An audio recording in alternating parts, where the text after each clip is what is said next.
paz de nosso Senhor Jesus Cristo, queridos irmãos. Vamos fazer análise aqui de uma reunião para auxiliar de jovens.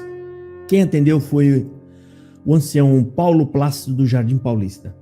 E esse ancião Paulo Plácido, de tanta coisa que ele fala ali, que a gente fica até chocado, né? É um homem que não tem um discurso bíblico, ele só tem um discurso onde ele prega muito a moralidade humana. Eles não pregam o evangelho, eles não pregam Cristo, ele só fala as mesmas palavras sempre. Ele é uma metralhadora de adjetivos, né? Lealdade, bondade, amizade, caridade, fidelidade, e ele mantém, né, para dar uma rima, ele mantém o dade no final, né? É muito disso. Só que nessa reunião de jovens ele falou um absurdo tão grande que eu vou mostrar para vocês aqui no áudio, tá? A gente vai colocar o áudio dele e a gente vai analisar, tá? Entre alguns absurdos que eu separei aqui, tem um que ele falou que ele estava lendo uma determinada época da vida dele, ele estava lendo um livro pornográfico, né? Que ele recebeu, ele estava lendo um livro pornográfico que, para Deus guardar ele, né, na santidade, porque eles não pecam, eles acham que são santos, e para Deus guardar ele nessa santidade, pingou o sangue de Jesus, pingou na página do livro. E ele falou: que isso, Senhor? O Senhor falou: este é o meu sangue, né? Ou seja, né, entre vários absurdos que dá pra gente fazer análise aqui, dizer sobre isso, um deles eles se acham tão santos que Cristo precisa intervir até quando ele está tentando ler um livro pornográfico. Cristo vai lá intervir, fazendo com que pinga um sangue. Ou seja, os outros podem ver à vontade, os outros pecam, mas o meu santinho não.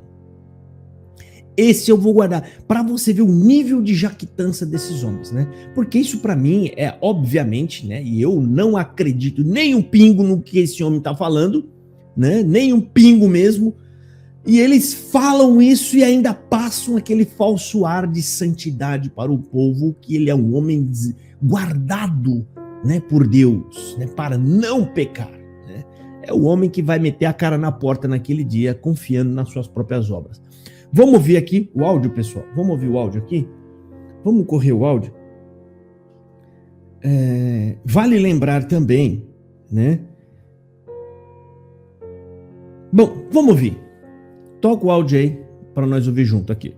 Nós não aceitamos, é o Senhor que mostra, e nós dizemos: eu sou ruim, eu fechei o coração, eu não estou na obediência, eu estou excluindo essa pessoa, excluindo essa oração, excluindo essa palavra, e às vezes é Deus que está nos dando a guia. Devemos chamar o sangue de Jesus.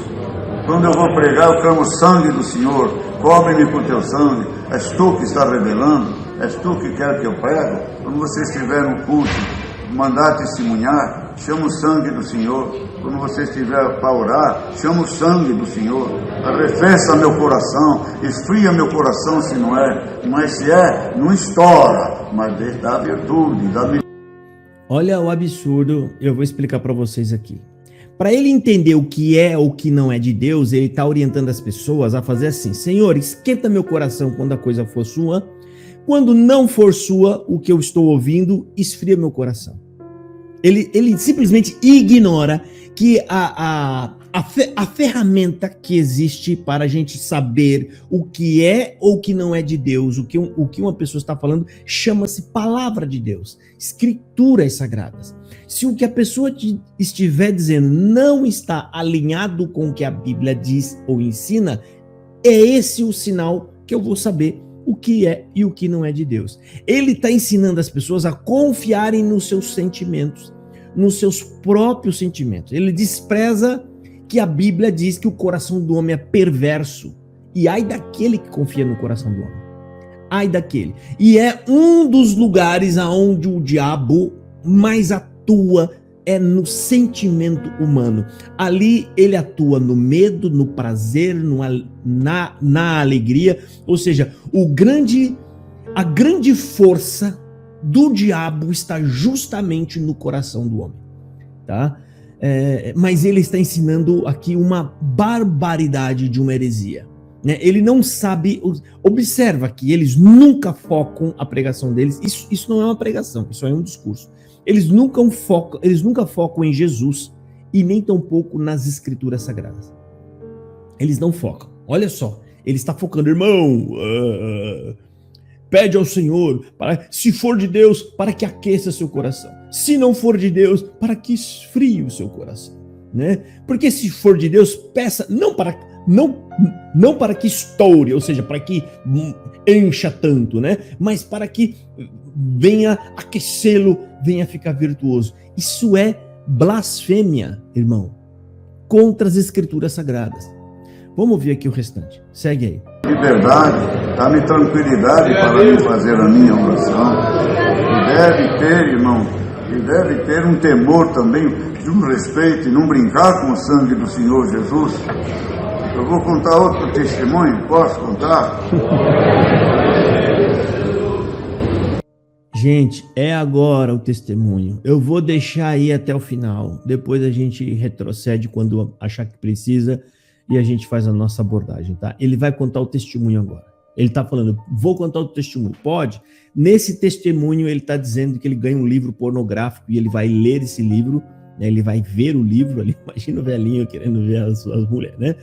Ele vai ler o livro e aí vem e cai um sangue, um pingo do sangue de Jesus, né? E aí ele é salvo de pecar. Ele não peca. Todo mundo na terra peca, mas ele chegou ao ponto de dizer que teve que pingar o sangue de Jesus ali, né? Ou seja, Jesus teve que talvez fazer um cortinho no dedo e fazer com que pingasse um pouquinho do sangue ali para poder livrar o Paulinho do Paulista de sentir desejo por mulheres. É um baita do mentiroso, né, gente? O homem, eu falo isso pela Bíblia. As escrituras dizem, o homem que disser que não peca, mente e faz de Deus mentiroso. Vou colocar aqui na tela. Então, baseado no que ele está dizendo e no que a Bíblia diz, eu posso dizer, você é um mentiroso, Paulinho do Paulista. E você está enganando essas crianças aí, esses incautos. Vamos ver. Olha o testemunho. Não da mocidade, eu sei. Eu preguei essa palavra assim, quem leu o texto, está recebendo o espírito da pessoa. Contei esse dia testemunho no Jardim Paulista. Eu vou contar é real, irmão. Pela vida eterna. É real, pela vida eterna. Me mandaram.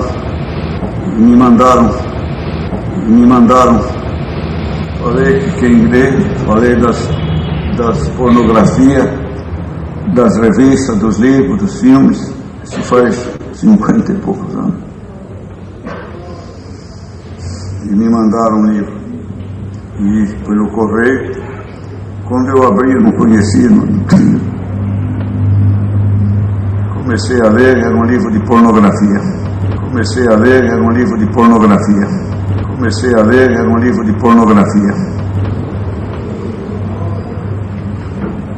Coisas lá que eu nunca tinha visto nem imaginado fazer. Começou e aquele espírito daquele que escreveu começou a querer me pegar, irmão. E eu comecei a me interessar, aí eu lembrei da palavra. Coisas lá que eu nunca tinha visto nem imaginado fazer. E eu comecei a me interessar, aí eu lembrei da palavra. Aí eu falei, Senhor, cubra-me com o teu sangue. Quando eu falei, Senhor Jesus, cubra-me com o teu sangue, caiu uma gota de sangue em cima da página que eu estava lendo. Cubra-me com o teu sangue, caiu uma gota de sangue em cima da página que eu estava lendo. Cubra-me com o teu sangue, caiu uma gota de sangue em cima da página que eu estava lendo.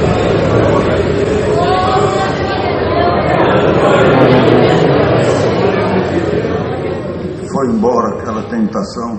Eu passei o dedo assim. O que é isso, senhor? Tu falou meu sangue que eu mandei para te livrar dessa tentação. Eu passei o dedo assim. O que é isso, senhor? Tu falou meu sangue que eu mandei para te livrar dessa tentação. Eu passei o dedo assim. O que é isso, senhor? Tu falou meu sangue que eu mandei para te livrar dessa tentação. A minha esposa entrou. Você está com hemorragia no nariz? Isso aí não é sangue, isso aí é o sangue de Jesus que veio guardar nossa casa da tentação. É verdade isso aqui, eu queimei aquele livro. Quando eu puxei o sangue, acompanhou aquela coisa assim e secou, sabe? O sangue de Cristo cubra-nos o resto da nossa vida.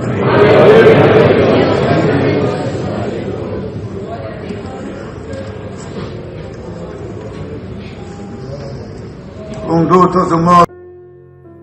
Irmão, isso é um baita de um absurdo, né? E ele falou que, primeiro, pessoal, que coisas estranhas, tá? A análise nossa, ele falou no discurso público dele, que alguém mandou para ele um livro pornográfico. Irmão, não é estranho alguém te mandar um livro pornográfico, ainda mais sabendo que você é um cristão? É esquisito, não é? Fala a verdade. Fica muito esquisito essa história, né?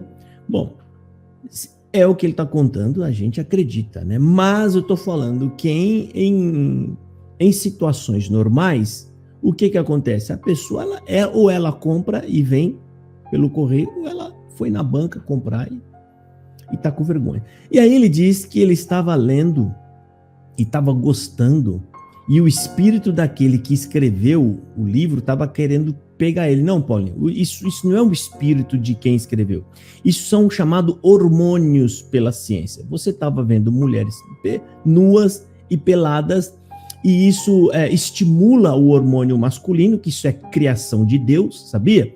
Foi Deus quem colocou esses hormônios em você. Você só sente atração por uma mulher porque foi Deus quem criou essa atração. Ele fez isso. Então é comum o homem, quando vê uma mulher, principalmente sem roupa, né, ou cometendo aquilo, ele sentir, ele ficar excitado, ele fica desejoso e ele se excita, querendo fazer igual, ou seja, querendo se satisfazer, tá? Então isso aí não é o espírito de quem escreveu, querendo, sempre jogando a culpa no terceiro, né? Primeiro, alguém que mandou a revista. Esquisito, né, gente? Eu tô aqui na minha casa, eu vou comprar uma revista, eu vou mandar para um outro irmão que é crente. Esses são tipos de pecado que ninguém comenta com ninguém, querido. Ainda mais quando é cristão. Ninguém comenta com ninguém, ninguém fala com ninguém, ninguém compra uma coisa e manda para outra pessoa. Primeiro ele fala isso, né? Mas foi alguém que mandou, não foi ele, né? Segundo, ele começou a ver, e aí o espírito de quem escreveu é quem estava pegando ele. Não, o que você estava sentindo, Paulinho, talvez até a excitação que você já estava ficando excitado, isso aí se chama hormônio. Isso faz parte da natureza humana masculina e também a feminina, ok? Então, você tem que entender, tá, que você não é melhor do que ninguém. Não precisa vir um diabo para fazer você sentir coisas humanas, tá? Você é um humano, uma natureza pecaminosa e caída que sente as mesmas coisas que todo mundo sente. Aí você fala que caiu um pingo de um sangue ali, e você fala: o que é isso, Senhor? Aí o Senhor disse: isso aí é o meu sangue que eu estou mandando para te proteger, né? Aí parece que a sua esposa viu que o seu nariz estava sangrando, né? Mas aí logo secou o nariz, né? Como se Deus tivesse feito com que caísse aquela gota de sangue do seu próprio nariz para que Cristo dissesse: não, esse aí é o meu sangue, tá? É um argumento, sabe, gente, é um testemunho muito fantasioso. Tudo isso para quê? Olha só, presta atenção. Aí ele cria toda essa fantasiosidade, né? A gente percebe que isso só pode ser uma criação, tá? Por quê? Porque tá dando embasamento a uma crentice que nem bíblica é. Nem Bíblia é clamar pelo sangue de Jesus. Quando a Bíblia fala do sangue de Jesus, do poder do sangue de Jesus, está falando sobre o poder que ele tem para nos justificar diante de Deus. Quando a Bíblia fala do poder do sangue de Jesus, não é o poder que você clama e ele vem, aí acontece coisas na sua vida, alguém vem algo e te protege. Não.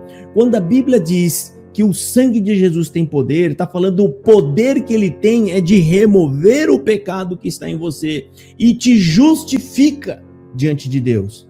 Mas não está dizendo em lugar nenhum que o sangue de Jesus vai te livrar de todos as perseguições, as moléstias da terra, as tentações. Não, meu querido.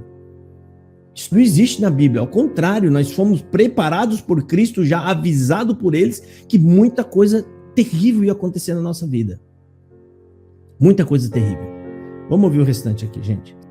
O bom cheiro de Cristo em todos os atos de sua vida. Aos poucos vamos nos tornando também as notícias. Aos poucos vamos nos tornando excessivamente dependentes da tecnologia da comunicação. E embora seja útil e necessário, devemos nos precaver quanto ao seu uso. Irmão, não podemos pôr o coração nisso. E nem procurar saber isso, procurar aquilo na internet também. Todos eles lá no YouTube e assim por diante. Eu não sou muito experto nisso, mas fala mal de mim, fala mal até do Senhor Jesus, fala mal até do irmão Luiz Francisco, um irmão que ele tem ministério. Ele fala, eu vejo, porque olha, eu falo, você vê, você vai ver o que vai acontecer. Deixa falar mal de você vai ver quanto dói. Passou uma semana e falou, irmão, estou combatido, ora por mim. Fizeram uma matéria lá falando mal de mim na internet. Foi bem feito aí, você vai ver. Cuidado com as notícias, notícias falsas também, falando mal também. Eu não importa o que critiquem a palavra, não importa o que falam da palavra que eu prego. Agora, falar do moral, do meu caráter, da minha dignidade, tem que provar, sou servo de Deus. Não é proibido analisar a palavra, julgar a palavra. 2 ou 3 pregam, os outros julgam. Deve se julgar primeiro a si mesmo, se ele tem capacidade, santidade por ele. Agora, olha só, perdoa